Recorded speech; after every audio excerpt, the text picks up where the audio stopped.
That's right. At the end of the march we're going to be returning to Downing Street, myself and the General Secretary in Rennie, and handing in a letter to them explaining why it is that we're out protesting today, because there seems to be some misunderstanding about why we're here.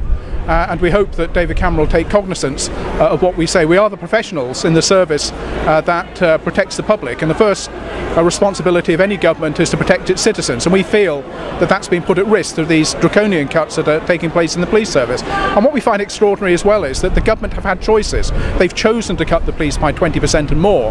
They chose to increase the overseas development budget by 34%.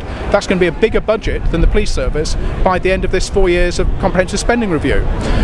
So they have had choices in the matter, and they've chosen to give us a very low priority indeed. What does that mean for police officers? Well, on top of the 4-year pay freeze that most people are suffering in the public sector, and the money taken from our pensions, we have pay reviews which are taking even more money from us at this time of great stress for people right across the country and in the public sector. We're being treated much less fairly than everybody else. But as well as the suffering that police officers are experiencing and trying to make ends meet and account for their budgets and deal with the bills, we're also losing the fundamentals of British policing.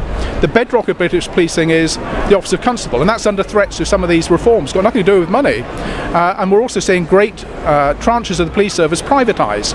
And what does that mean? Well, that means a less accountable police service, a less independent police service, and a less resilient police service. And the public should take notice of that, because British policing is based on that independence, the independence of operation, being able to be resilient, to respond to the emergencies as they arise, like the riots last year where we had to get 16,000 officers out onto the streets. We're losing that with the privatisation. And what are the consequences? Well, it means you're going to have less safety for the public, because the only thing you get more of, despite what the government says, when you cut policing by 20% and more, is you get more crime, you get more disorder, and you get more antisocial behaviour. That's the reality.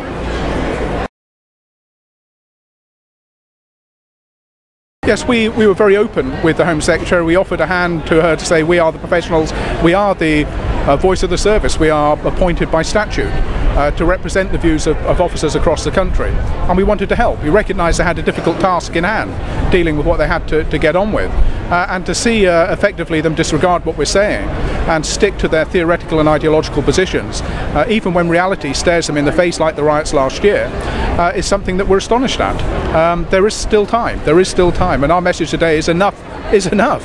You have to take notice of what's happening in the police service. Officers across the country are telling us how they are feeling at risk because the thin blue line's being stretched so much.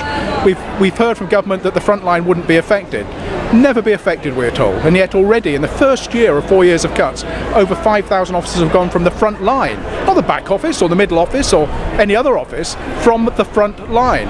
And we're in the first year, as I say, so we could be losing 16 to 20,000 more officers from the front line in the coming years. That's something the public should worry about, because many of those officers who are still left will be dealing with the backroom functions and some of the administrative functions that were once dealt with by many of the civil staff that we're losing. And as I say, the resilience is going from the service.